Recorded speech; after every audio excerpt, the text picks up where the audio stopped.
Welcome back into the Bettor Half Hour, my favorite segment where we bring you sports betting veterans winning more than they're losing. He comes on the show every week, crushes it. You've seen him on the betting exchange as well. Adam Aronis of SiriusXM and PicksWise. Adam, great to be with you, my friend.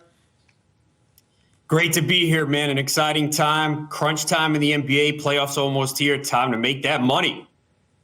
And on the NBA thought, Adam, the do's and do nots from a betting perspective down the NBA stretch of the regular season. Yeah, I think you want to focus on the teams that have something to play for. There's obviously a lot of positioning for seeding right now. You want to make sure these teams are not sitting their star players and resting them. And I don't think we're going to see a lot of it, especially with so much up in the air in the Eastern Conference, even in the Western Conference teams trying to stay out of the play-in tournament. And you have a lot of the bottom tier teams shutting players down now. Houston's doing it with Dennis Schroeder, Christian Wood, Eric Gordon. So you want to kind of stay away from those teams, even if the trends show that they've been good at covering the spread this year. Obviously, the dynamics have shifted. So you just want to invest in teams that are playing for something. Perfect example was last night, Philadelphia, Milwaukee. We knew it was important. That's a game you want to look at from a betting perspective and a player prop side. Adam, who's a team you're on and a team you're off towards the end of the regular season? From a betting perspective, I wanted to say Phoenix and Memphis that I'm on, but you could see them potentially resting players because Phoenix basically locked up the 1 seed. Memphis is close to the 2. So I'm going to look at a couple of teams that obviously are playing for something, and that would be like Dallas and Minnesota. They've both been really good. Dallas 15-7-1 against the spread their last 23. Minnesota 11-4 against the spread their last 15. So those teams have a lot to play for. And Milwaukee, they have rested players recently, but now they're getting healthy. Brook Lopez is back. Connaughton is back, and they're fighting for the 1 seed. So those are teams I'm looking for. On the other side, Portland is absolutely abysmal. I don't even really care what the line is right now. You definitely want to take their opponents on the money line, maybe in a parlay. But even if the line is high, they clearly have been tanking. They had an opportunity to make the play-in tournament like several weeks ago, and they just shut everybody down. They're the worst team defensively since the All-Star break. So that's a team you just want to bet against every night. Adam, we've never seen a team like the Nets towards the bottom of the playoff seeding, yet still the favorite to win their conference. Are you buying in on the Nets at all to make a run in the East? Yeah, this is so fascinating, and it's so difficult. I'm going to say yes for a couple of reasons. I think a lot of the teams in the Eastern Conference have weaknesses right now. Miami has fallen apart. Where's the team chemistry at? Boston was a team I was looking at, but Robert Williams is a huge loss. They've been the number 1 team in defensive efficiency. They've been rolling now 4 to 6 weeks. Maybe he's back the second round, but how is he going to look? Chicago, I haven't been buying. I don't buy Philadelphia. So the key for me with Brooklyn, I think they're going to get the 7 seed. Cleveland is in the 7 right now. Evan Mobley's going to miss some time. Jared Allen's been out. So if they win that, they're the 7. The key for me is avoid Milwaukee in the first round. If they don't play Milwaukee in the first round, I think they can make a run. If they face Milwaukee in the first round, that's just asking a lot. And that's the problem. You're not getting good odds, and Brooklyn has a very difficult path.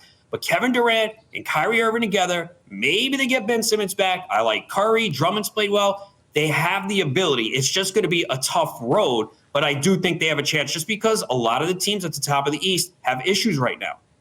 Yeah, the East is going to be fascinating down the stretch here. Let's move to the West. A team you like to win the West, not named the Phoenix Suns, would be who?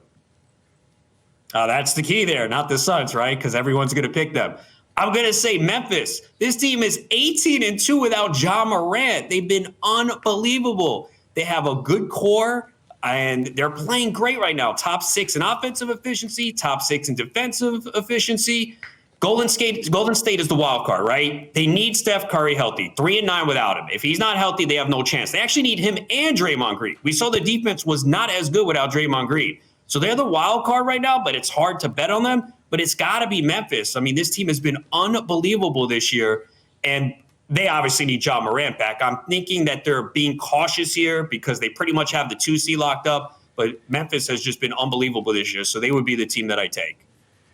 For bettors out there wondering, do you think, Adam, this is a season where an array of NBA teams can actually win it all, or do you already have it narrowed down to a Final Four, a 6 seed, top 6, if you will, for teams to hoist a trophy?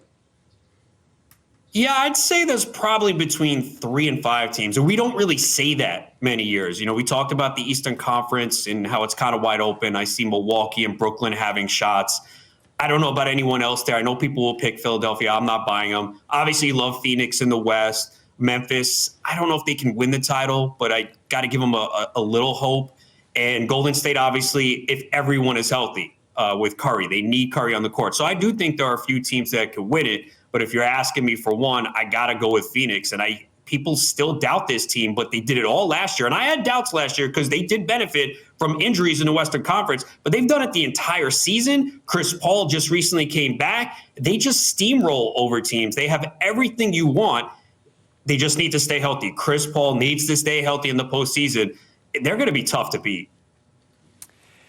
I got to mention the Lakers. Two of these three teams between the Pelicans, LA, and the Spurs are going to make the play-in tournament. Do you have any confidence? I think it's around an even pick, a little bit of juice on whether they will or they won't make the play-in tournament. What do you got for me, all things LA?